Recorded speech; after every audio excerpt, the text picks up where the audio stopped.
Hi everybody. So I've asked you to ask me some questions over on my Instagram. They are related to subjects like psychology, self-help in a way. Just a little disclaimer before we start, because we always have to do those. I am not a psychologist. I only speak from my experience, what I've read, what I know, what I've been through, and how I got out of some things or how I navigated through them. So I feel like sometimes we just need to talk and share perspectives in order to have a clearer view on your situation and how you could potentially deal with them. We don't talk enough about mental health, and it's not recognized as a valid problem.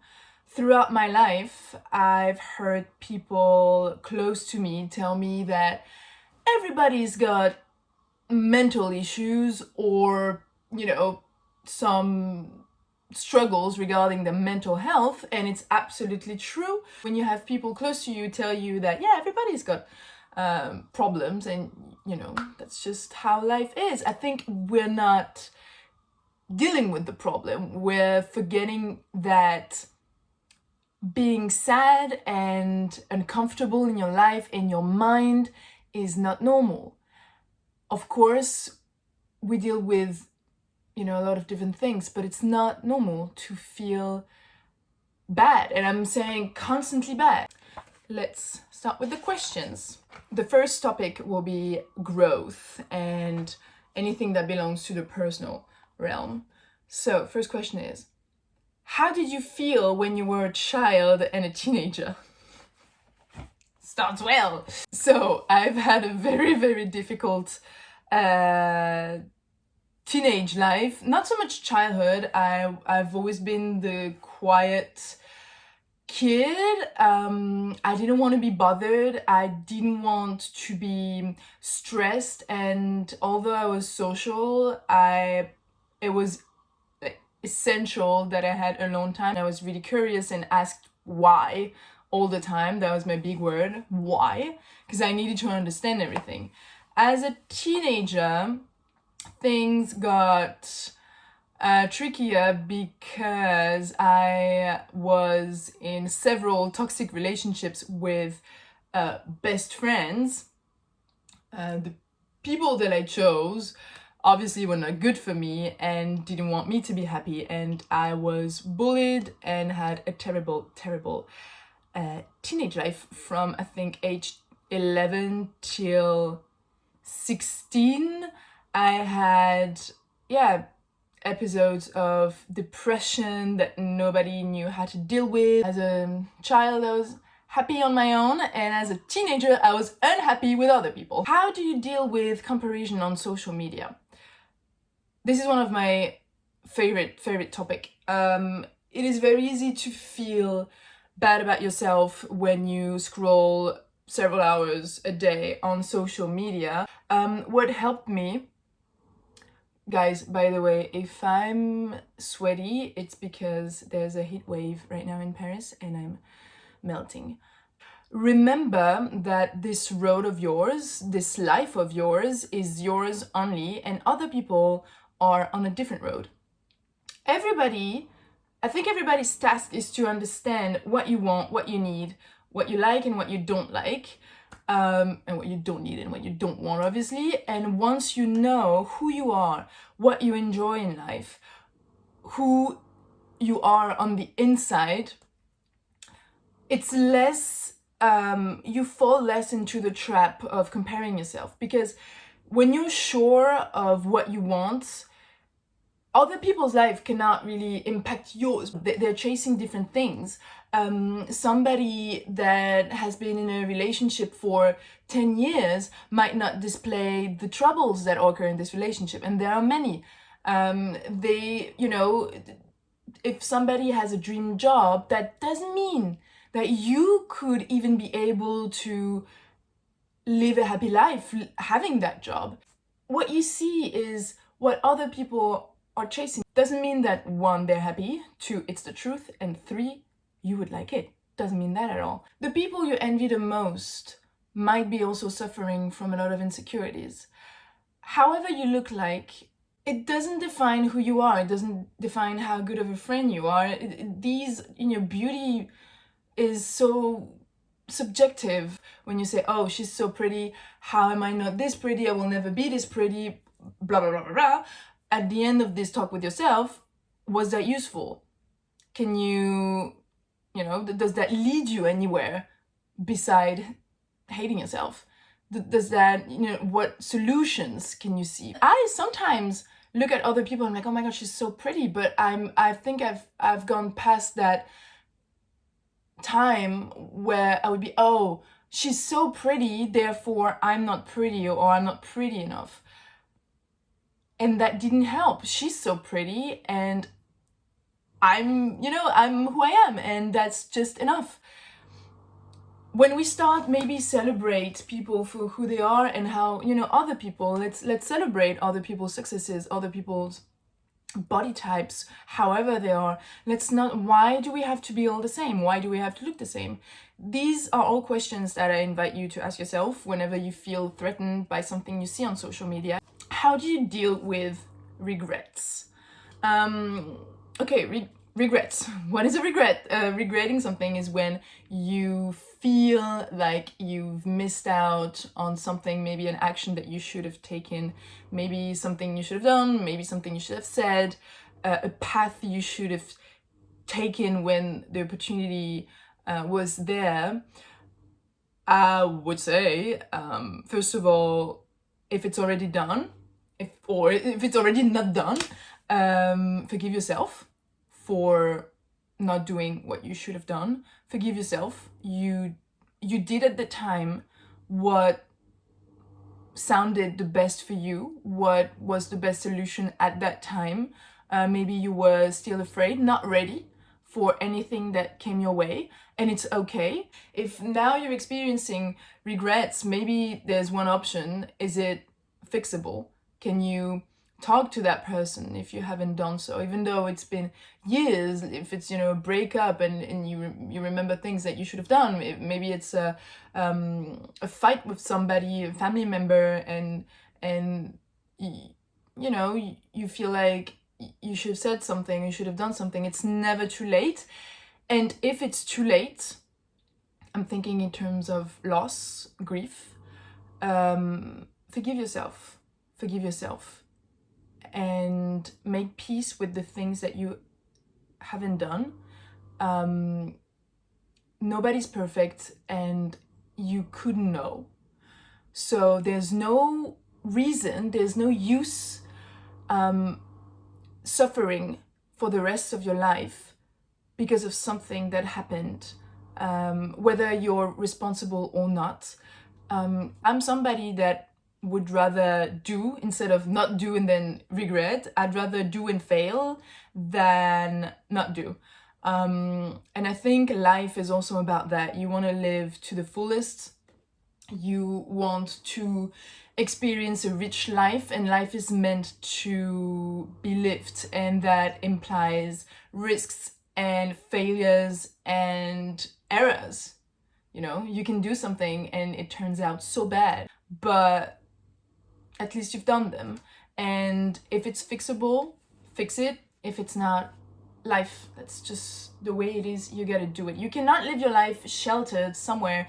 You're not doing anything out of fear, and at the end of your life, because it's gonna come, at the end of your life, you just realize that you could have done so much more. You could have lived so much more. You could have felt so much more. How to search for you and how to be confident. I put these two together because I think they're similar.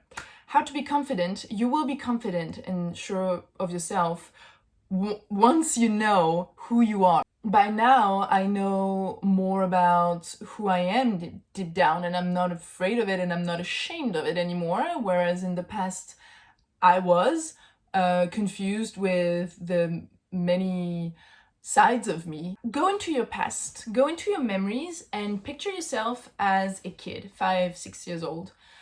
What were you interested in? What was your obsession? Was it playing outside? Was it reading books relentlessly? Was it play with friends? Take care of your siblings? Remember those and try to implement them back into your daily life now. Who you were as a child, weirdly enough, is almost your fullest version. Somehow when we're born, we don't, not somehow, you don't have any fear when you're a child. You just live and you do and you go after what calls you and what feels the closest to your heart. And then you grow up and people scare you. They can say, oh no, that's bad, don't do it, you might hurt yourself, you might fail, you might, they bring those fears into your mind, which you didn't have before. And the goal is to go back to that full version that you were as a child. I used to spend hours reading about the universe, and I had a little planet book, and I would read scientific for kids, but I would spend time reading and writing spells. Like I had a magic book because I thought I was a witch, which I still do think I'm a witch, but I thought I was a witch at 6, so that's why now I embrace this side of me even more. Like I try to have gain knowledge in herbal medicine, working with crystals, working with energies. These are all things that I've been doing my own life, and right now when I kind of lose myself in that world of spirituality and mystical universe, I feel whole. I feel in tune with who I was as a child. And that's also how you gain authenticity. So yeah, that's one thing. Look for your hobbies and your passions as a kid and explore them. And also pinpoint what are your blockages. Like, is there somebody in your life that constantly makes you doubt, that constantly tells you that you should not be so emotional or so aggressive, or or like calm that fire, or you should cry less, or you should be more stable, or you should be less lazy? All these things are you. And if you take time doing stuff and there's somebody constantly pressuring you, don't listen to them. They're not right. It's them. They're in a rush, and it's okay, but they're in a rush. You are not. You need time. You need to observe. You need to be in your zone before making decisions, before doing anything. Or if you're in a rush or a bit unstable, and there's somebody always telling you, you need to be more stable, you need to stop moving around so much, you need to slow down. Don't do it. Don't slow down. Be exactly what they blame you for. That's you. That's exactly you. And it's not a flaw. Anything they say is a flaw in their eyes, not in your reality. These are great, great traits, and you should nurture them because they're you.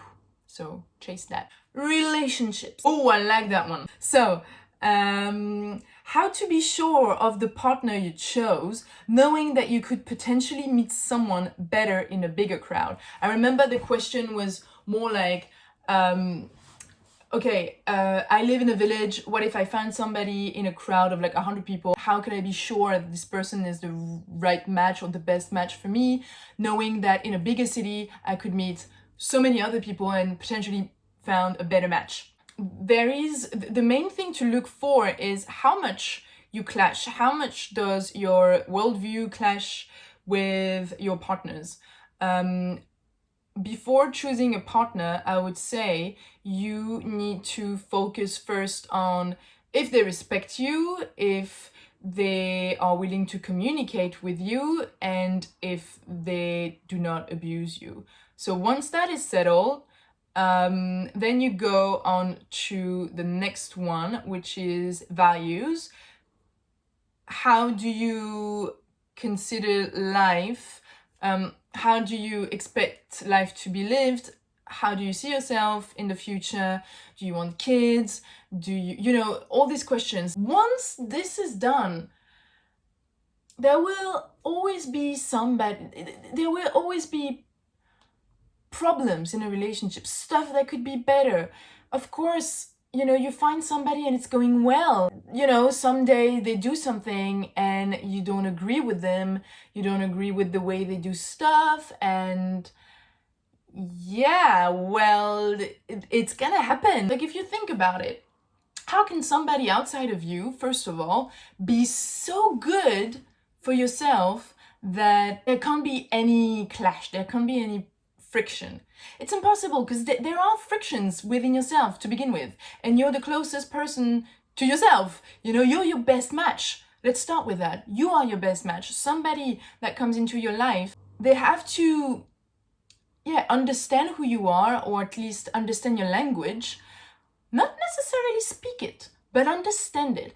Being with somebody and feeling like however much you're talking to them, they never quite get you, that's a red flag. Life can be smooth, they can be, they can have a stable situation, you can have like the same, views for your future. If you spend your life trying to be understood, I think you should go. For example, I've never felt comfortable, I've never felt understood by the French. I've never felt heard by my own people. I grew up in France. I left for Australia as soon as I could, and since then I constantly lived abroad. This is my first year living in Paris. Not many people know that. I lived in London, I lived in New York, I lived in Berlin, spent a lot of time in LA, Milan, wherever. I've lived in Sydney, of course, but France, not so much. I invite you to maybe go see what's there, but remember that the grass is not always greener, and there will always be work that you have to do on your side in order to find that fitting relationship. Nobody can come in on their white horse and just be perfect. They won't be, and you will be very frustrated and disappointed if you expect somebody to be so perfect for yourself, for you. No, this does not exist, sadly. How to meet people alike? Well, there you go, just said it. How to meet people alike. Be that. Be what you want to see in other people. If you are a loud person that needs to go do outdoor stuff, that needs to explore, that needs to go on holidays, needs adventure, be that person. Be the adventurer. Make it so clear, so written on your forehead almost, that you're that person. You want to make stuff happen. You want to go do a road trip for a month in a camper van. Speak it. Say it. Show it. The more you show your real self, the more people will obviously see it, and the ones that resonate with that personality of yours will naturally come to you, because somehow energies alike gravitate towards each other. You will find your people, but in order to do that, you have to know yourself and you have to be 100% you. Next, anxiety. It's gonna last forever. What is the hardest truth to accept on the path of healing? It's your fault. You're responsible. Okay, let me rephrase. If something has happened to you in terms of physical abuse, it was obviously not your fault, ever. The way you work with that trauma is your responsibility entirely. Whatever happens to you, you didn't ask for it. You didn't ask to be anxious. You didn't ask for a lot of things. but the way you deal with the problem is your responsibility entirely. You have to take care of yourself and understand that from now on, after the trauma occurred, you have to fight for mental stability. Go see a therapist. Read books in that target what happened to you or what you think is the problem. Talk to people. It's when I say it's your fault, it's more, it's like it's your task. It's there are many ways, many people that can help you. If not in your circle, I'm talking family, friends, even partner, there are therapists that can help you, and there are associations, there are medical places that can help you. But you have to go there. You have to get up and decide that you will work through it. You will not let yourself down. That's my point. Healing will take time, but it's you, and it's a daily responsibility. A daily responsibility. That doesn't mean that it's so rigid. Some days you might get up and feel like you've done progress, and somehow one day you wake up and you kind of fall back into habits that you thought were already long gone, and it's like you're starting all over again, and it's okay. These are just days. Healing is not linear, and it certainly doesn't go like this or like this. I don't know in what way you're gonna see me later, but it just doesn't go up like endlessly until you reach a bliss point. It's every day that you have to remind yourself why you're trying to heal, why you're trying to get better. For you, whatever happened, and I'm so sorry that you are now trying to, live through whatever happened to you. I feel you. Stuff has happened to me too.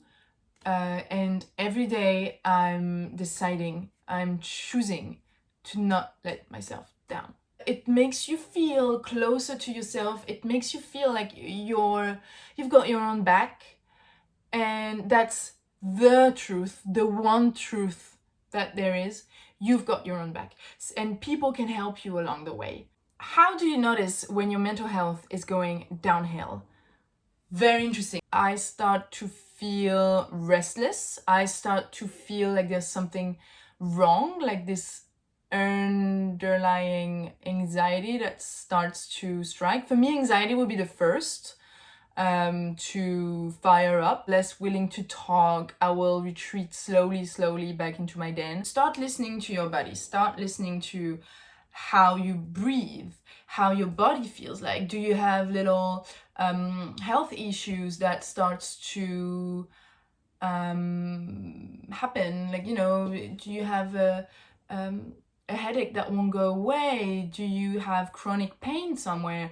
These are signs that something's wrong, and that you should check in with not only your physical health, but your mental health as well. Your body usually tells you long before you burn out, for example, long before you explode, your body was already feeling that something was off, and that, you were not digesting something. Also dreams. Dreams, if you remember those and if you pay attention to them, they are good indicators of something that should be taken care of. Okay, one other thing. If you catch yourself saying a little bit too often, I'm just tired, or I'm tired, I'm exhausted, that's your main sign that something is wrong.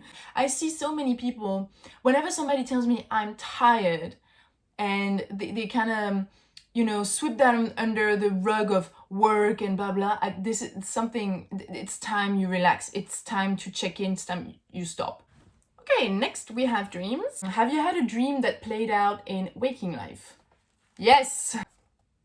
Many of them, because there's something. It's actually quite logical. I'm not saying that I'm a psychic, but your body again feels stuff long before your mind can put words on it. intuition, that's what we call intuition. We have other senses than just, hearing, sight, the 5 main ones. We have many more, in my opinion. At least one more, which is intuition. It knows, it sees way before your eyes do. It was bound to happen because you felt it long before. So it's not the other way around. It's not the dreams that came into life, it's life that came into your dreams first and then played out. But you felt it before. So yes, it happened to me many times, because I felt it. But those are tangible proofs. Your body can catch little information in the smallest of things. It's intuition. It's almost magical, but that's how it works. Are dreams a way to get all the answers that we ask for? I really like that question. Yes, I want to say yes. Sometimes what I do before going to bed is that I consciously ask for an answer. If there's something that I'm having troubles deciding what to do, or troubles deciding how to feel, because with me it happens a lot, like I'm not sure how to feel about something, or I want to ask myself, my real unconscious, how do I feel about this thing? And it's like a conversation with yourself. What you see is what you feel or what you long for in dreams. They're all so you. Your dreams are your unconscious. There couldn't be something more intimate and more real about you than your dreams. What you think in your waking life, what you think about yourself, what you think about your life is less real than your dreams. If you know how to interpret dreams, they are your truest version. Tips to remember dreams. Write them down. Don't eat too much before you go to bed, because digesting takes a lot of energy, and so less energy for dreams. So don't eat too much. Write them down as soon as you wake up. Have a little notebook by your bed and write them down. You can create a habit out of everything if you do it enough. It goes the same for dreams. If you don't remember dreams, usually start consciously wanting to remember your dreams. When you wake up, first thing that should come to your mind, if it's really something you want to achieve, is what did I dream of? And this flashes that you get, the smallest details of that dreams, even though it's not the full storyline. I can remember storylines of my dreams because I've been remembering them and dreaming for forever. I think that will be it for this video, because I don't know if you can see, oh my god, I'm sweating. I'm a grease ball right now. We're boiling, we're melting to the ground in Paris right now. There's a heat wave, and so I'm gonna stop and go have an iced tea, because I can't take it anymore. It was lovely to answer your questions. I'm sure I'll do that again if you're interested. I really like to do that. I promise that if you like it, we'll do it more often. Thank you for exchanging with me on these. I'm looking forward to your experiences, your testimonies on a few of these topics that we've covered. If you have things to add or things to maybe nuance, I'm happy to hear them as well. As always, I think conversations and talking about things, even though we might disagree, is the only way to honor both perspectives, all perspectives, and that's what gives life its richness. See you later. Bye bye.